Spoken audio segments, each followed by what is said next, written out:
Welcome to 3Ps in a Pod, the podcast where you'll find real useful information about parenting, pediatrics, and the perimenopause, the big Bermuda Triangle. I'm Claudia Gray. I'm a pediatrician, allergy specialist, author, and mother of 4. I'm Christy Herselman, founder of The Chat and also author, speaker, and mom. It is so good to be back with you, Claudia. And we had such a wonderful conversation last week. Yes. 2 weeks ago, shall I say, about the brain, the adolescent brain. And that was episode 1 of our 4-part series on adolescence. And I learned so much as a mom. And I think my children benefited as well, that I had that education. So it's so good to be back with our episode this time, a little bit different, but building on what we chatted about last time. Absolutely. So last time we heard about the physical changes called puberty and the brain changes, especially the fact that the prefrontal cortex is still underdeveloped. The amygdala with emotions and impulses is very strong at that age. It's hard for the teens. It's hard for us. It's hard for everybody to make sense of it. But the more we educate ourselves about it, the more we will understand. Now, Christy, today we are dealing more with the emotional and social aspects of teen development. You deal a lot with this. Many of your books deal with this. Tell us a little bit about the typical example of a mom of a teenager asking for help.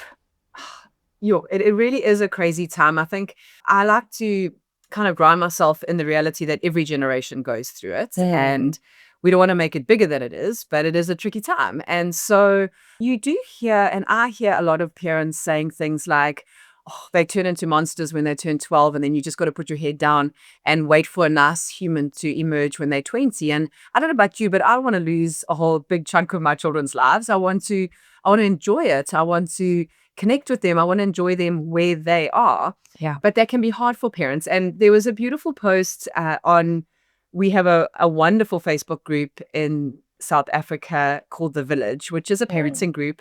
And I think what this mom had posted would resonate with a lot of listeners. So I'm just going to read it to us. It says, hi, I usually don't post anonymously, but I need some guidance or just some love and understanding, please. I don't know where or when it all went pear-shaped. My son, only child, is 15, and right now it breaks my heart to say I don't like him at all. As something to admit. Make no mistake, I love him wholeheartedly, but right now I do not like this person. He is rude. He does not know how to communicate other than grunts and more often groans. He spends his time in his room on his phone, and I'm not sure when this happened, but I need to know this will change and that the teenage monster will become an angel. The way he speaks to me is dreadful unless he wants something or needs something. He refuses to see a therapist as he says there's nothing wrong with him, and he does not believe he's being rude. Academically, he does pretty well, but he does not have a great social life at school. He does play online with mates. I'm not really sure what I'm after, but I'm feeling distraught, sad, and I cannot stop crying at work, which is not ideal. Oh, this poor lady. And I think many of us can really relate to that. And when I talk about teens and development, and what parents also need to do is disentangle. So this is the age at which we can't place our worth on how our child is behaving and looking and performing, because now we have to separate into 2 different people. Sure. We have to be adult, we have to be their coach. And if they do badly, we can't see it as a direct reflection of ourselves, which I can imagine that poor mum is doing, because her only child, she probably places a lot of value on the child's performance, and just the child's role in her life is so huge. So it's hard for her to disentangle, isn't it? It's really hard. Yeah. So we've heard from that lovely little post about some grunting and groaning and disrespect and poor manners. Christy, from a more scientific perspective, tell us some typical characteristics of teen emotions. Sure. So much of it builds on what we spoke about last time, Claudia, when we spoke about the brain development. Yeah. Because it's just it's an outworking of what's going on in their brain. And you explained it so beautifully to us last time when you spoke about the fact that the amygdala is growing really, really fast and the prefrontal cortex is growing really, really slowly. And so much of what they're saying, what they're doing, and how they're treating people is emotion driven. And it's driven by what they want, what they feel, what's going on in the moment in their brain. So that can come across as rude. It can they can often say things that possibly they regret in the moment because the teenage brain. I love this explanation. Sarah Jones of the Johns Hopkins University puts it like this: the brakes of the brain come online somewhat later than the accelerator of the brain. And so these beautiful teenage brains are like Ferraris with brilliant accelerators and terrible brakes. Yeah. So often things come out that they don't really mean, and they wish they could take it back. And obviously we're going to talk about social media at another point, but sometimes they'll post something or they'll comment something and they'll put it out there. But it really wasn't the best idea. But it's just how their brains are wired. And so a lot of the risk taking, the reactions, those kinds of things, they come from there. And they take things really personally. So when they're angry, they get really angry. Yeah. When they're irritable, they get really irritable. Okay. And sometimes I think things that, didn't irritate them before now are a big deal to them. Okay. There's a lot going on. And sometimes, my mother's chewing so loudly, the logical is like, okay, well, I can get up and move away. But it's just irritating me. Yeah. It's almost as if some of their senses are sort of are heightened. Hey. And what about the notion of concrete thinking, becoming abstract thinking? How would that impact their emotional lives? Yeah, I think this is so important to know. If you said to a bunch of grade ones who can sing, they'd probably all put up their hands. Yeah. Who can dance, they'd all put up their hands. But ask that same question to a group of 13-year-olds, pretty much none of them are putting up their hands because something important developmentally has happened where they've developed this ability to think abstractly. It's not, everything's not as concrete as it was. So suddenly this thought occurs to them, well, what do I look like when I'm dancing? What do I sound like when I'm singing? Am I cool enough? And they can kind of suddenly for the first time see themselves from the outside. And that's a big deal because now you're questioning stuff. You're thinking, what does my coach think of me? What does my teacher think of me? What do my parents think of me? And it starts to become really important to them that people respect them, admire them, and think well of them.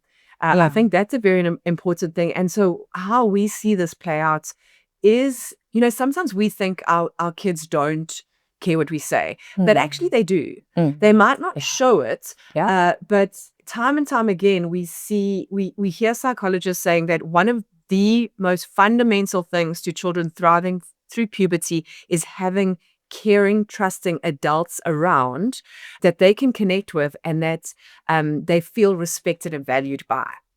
And so there may be grunting and groaning, but there's also a lot of listening going on. There is a lot of listening, and two things that come to mind there. The first is that we actually need to have a decoder when we listen to our teenagers, because often phrases like, I hate you, means I'm not coping, Mom. Or this family is the worst family I've ever had, means I'm really stressed for this maths test and it's overwhelming me and I don't know how to deal with it. So if a child says to us, I hate you, a teenager, the last thing as parents we need to do is take it personally. We have to have these broad shoulders and realize that that's probably a cry for help for something else. I mean, at the end of the day, a teenager wants to become an independent person. Tell us how this need for independence maybe comes out as being a bit skeptical or a bit more argumentative. And I think you did say it before, is that the goal of adolescence is to become a competent adult. And so part of that process is moving away from us, not to be completely independent of us, but to be an autonomous person that can stand on their own 2 feet, that can make good decisions. And so when our children do start kind of taking steps back and withdrawing a little bit, we can't take it personally. We have to actually go, well, that's a sign that my child is growing well. That maybe I'm parenting pretty well if my child feels like they can make their decision on their own, go to that place on their own. Yeah. And so feeling competent and feeling capable are two very important needs at this stage. That as adults, we make them understand that we believe in them, that we trust them. Sure. And sometimes this is a time where, oh my gosh, we think they're so prone to risk taking. We need to actually lock it down more. But like you're saying, we can't carry them over this bridge. Yeah. We need to be guardrails for them and allow them to take those stumbling, independent steps. Yeah. And I think part of that independence that sometimes is hard for us as parents is their newfound skepticism. Mm-hmm. When they're little and we tell them something, they believe us. Yes. But now they go, I don't know, I saw something on TikTok and I don't know if I believe you. And again, this is a very important skill that young people need to develop to both keep them safe online and offline. And that's why it's actually better to keep your kids offline until they develop skepticism so that they don't suck in everything that they hear. They go, no, let me see if this is actually accurate. But they really are, especially from 13, 14, they're starting to put down the building blocks of their own character and their own belief system and their own personality. Yeah. And that can be hard for us because now suddenly they're questioning us. They maybe have different opinions to us, which we have to allow and we have to embrace. And we have to be able to have robust conversations around us. And, I've learned something from what you've just said, and that is that skepticism is such an important building block towards becoming our own people with our own opinions. The other thing about emotions in teenagers that I find, Christy, is that they oscillate quite a lot because of the immature brain structure. Sometimes you think, oh my goodness, they're behaving so maturely. I'm so proud. And then sometimes you think, you idiot, why did you do that? And, one of the things I've noticed in teens is that when they're under a lot of stress, so say exam stress or poor sleep or having to go to trials for a sport, they often revert back to the slightly less mature emotional state. So they may become more concrete thinking again rather than abstract thinking. So sometimes their bad behavior under stress is completely biologically explicable, and we need to give them slack accordingly and not say, don't be so stupid, but say, wow, my boy or my girl, you're feeling stressed about this. Let's dissect it bit by bit. So the oscillations in the emotions are quite something. Now, the emotional development in a teenager and the emotional nuances often also plays out in friendships and cat fights and snort clapper in boys. How do these emotions affect our relationships in teenagers? Yeah, a lot. And I think I think it's adolescents, especially girls, who've invented the word frenemy. Yeah. Where one day someone's your friend and the next day they're your enemy because it's such a roller coaster ride. And one of the things, and please feel free to add to this from a medical perspective, is this increase in the receptors for oxytocin in the brain. Okay. Where their need to belong and their need to connect is really heightened. Where little kids will often play with lots of different people, and now they really do need connection. They really do need.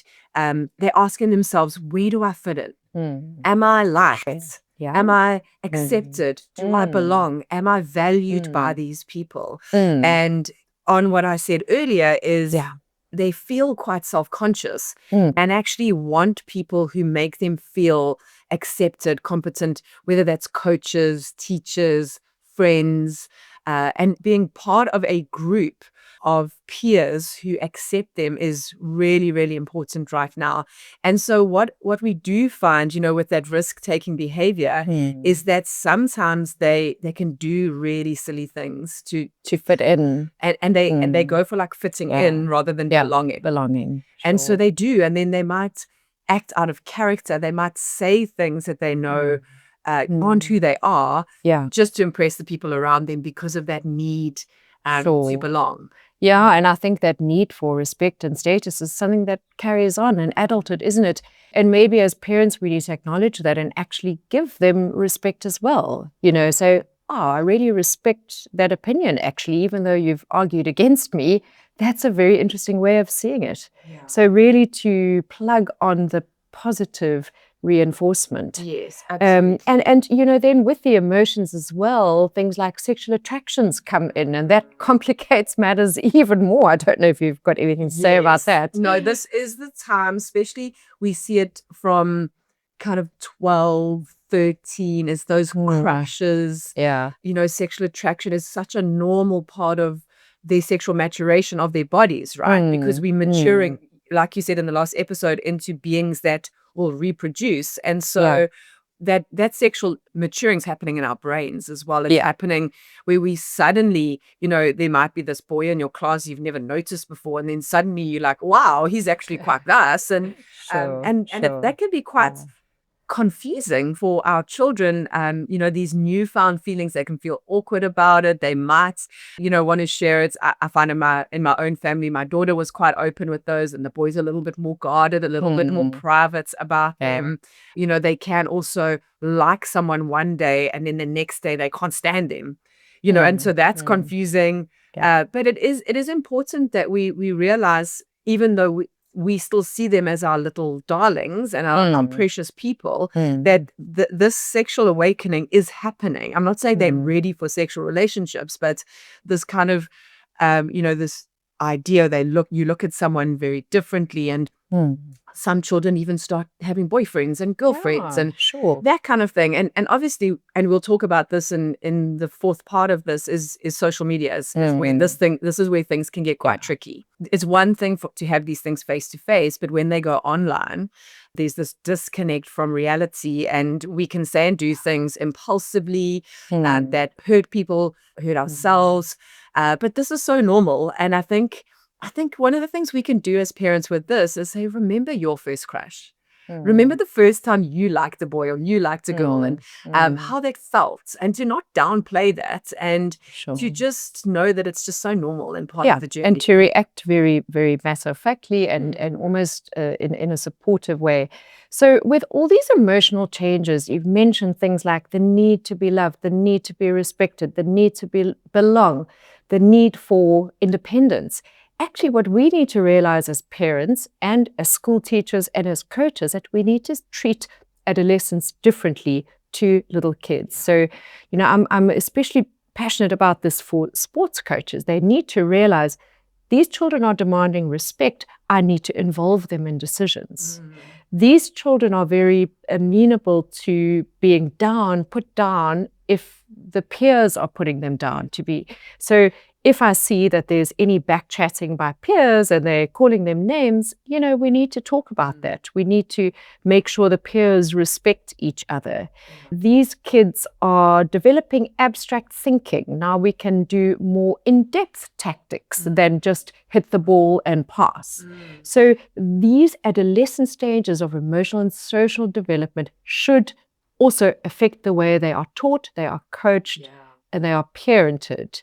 And when we talk to them, adolescents don't like one-on-one conflict. They just want to crawl into a corner and curl up into a little ball and hide under their bed. So if we go to them and say, you really didn't play well today, that's critical. They're going to withdraw immediately. Whereas if you go for a walk with them, side by side, not look into their eyes and say, what did you think about the match today? They will open up more. So the way we approach them really should be different.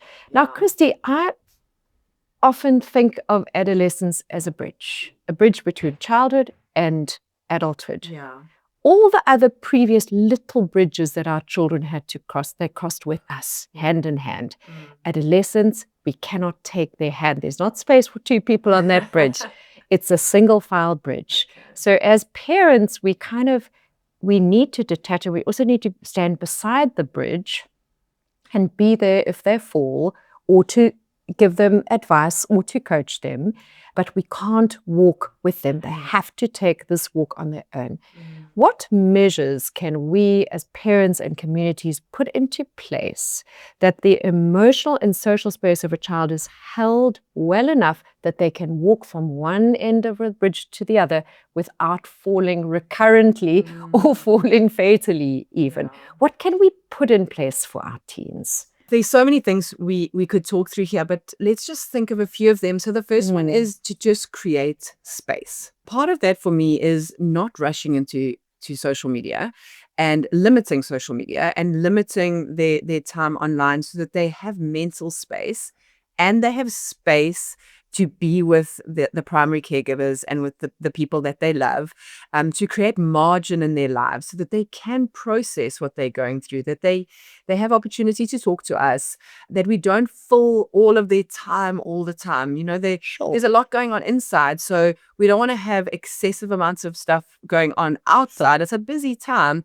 but that we have time where they just with us or they can breathe. And then in that time that we fight for connection with them. Those young people who fare best through adolescence are those who have connection, you know, who have adults in their corner, who they feel they can trust, who they can be with.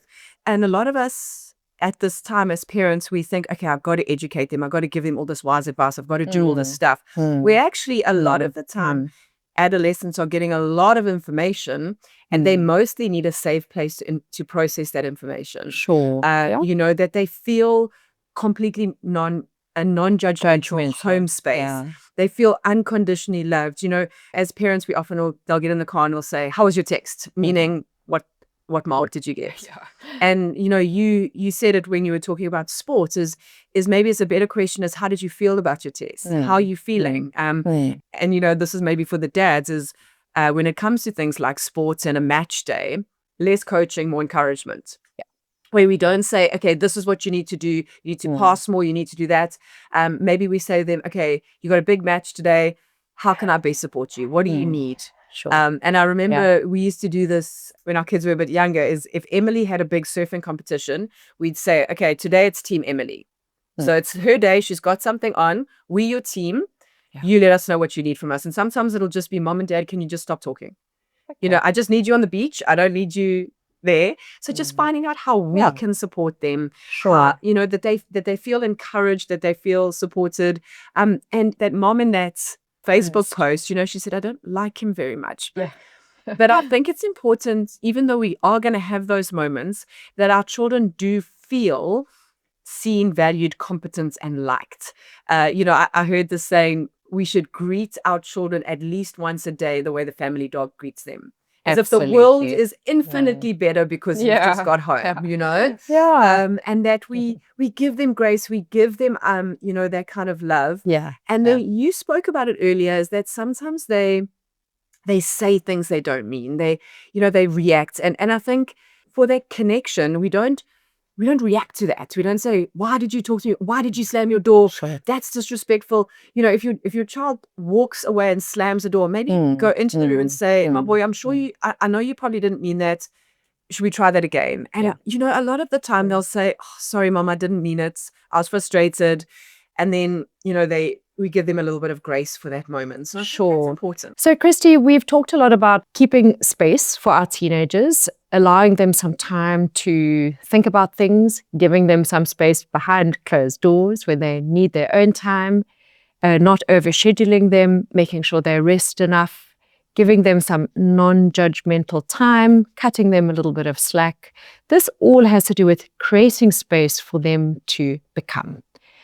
What about setting boundaries? Do we still need to do this in teenagers? So important to have boundaries. I think even adults need boundaries. And if we think back to your bridge analogy, boundaries are the railings, you know, to keep them from falling. So I think really important to have boundaries around their own personal space and how they treat other people. You know, yes, you're going through a difficult time of life, a challenging time, but you still have boundaries. A 4-year-old with no boundaries is annoying. A teenager without boundaries can be a dangerous person, you know, in terms of the way they treat other people and that kind of thing. So I think so important to constantly boundaries change with different ages, but boundaries are so important all the way through their journey. Sure. So I think boundaries are really important. And anything else you think is important at this stage of life, Claudia? Yeah, I think with the boundaries, the slight difference is that your consequences are predetermined and discussed together. Okay. So it's so important with teenagers say, look, you are coming home at 12 after this night out. If I have to wait for more than 10 minutes, you're not going to go out next weekend. But that you predetermine that before the event, and you discuss those boundaries together and see what's mutually agreeable. So that would be my little advice on boundaries. Christy, you ask about what else could create that railing for crossing the bridge without too many troubles. We've talked about how important family is. Even if they tell us they hate us, they actually really need us. And inviting home. So if you make your home an open space for other teenagers to come to, then you can observe from the distance, you can actually see what's going on. And it's a very helpful thing to have a sort of an open house and lots of food for the kids to enable your teenager to healthily cross the bridge. You know, we can't always determine their peers, but we hope that they have sensible peers that'll help them. But we could make little comments like, does Jane make you feel good about yourself? And, you know, not, I don't like Jane. Just say it in a more roundabout way. Other distractions like sport, I think is so important in teenagers to keep them on the straight and narrow. Gives them a sense of purpose, give them team members, give them things to work towards. We talked about community. So when you said with Emily's surfing, you actually created a family community, Team Emily. They were part of a bigger cause. That's just a small example of being part of something bigger that teenagers need to learn. And, you know, spirituality can come into that, being part of a church or a religious community. The other thing, of course, to help teenagers deal with their emotions well is making sure the physical basics are in place. Enough sleep, healthy food. If they're eating too much sugar, they will act out more and their impulsivity will increase. So the physical feeds into the emotional as well. Healthy food, enough sleep, enough protein, helping your kid just to get those basics right. Sure. So it often comes back to the basics, and we talk about this often. Yes. Just get the basics right. Sometimes we overcomplicate it. Absolutely. So, gosh, this has been a bit of a meander, but such a helpful conversation, I think, for parents. And we spoke today about be able to see yourself abstractly, and we are going to discuss that more in our next installments of this series, where we're going to look at self-esteem, we're going to look at body image, and we're going to look at something that is trending strongly online called looks maxing.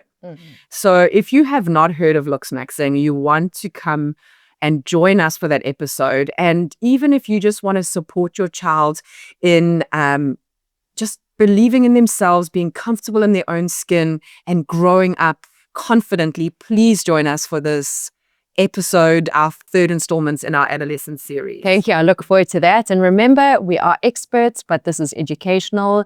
If you are really worried about your kid or yourself, please go to your regular medical team. And with that, we thank you very much. And thank you for listening. We'll see you next time. Goodbye.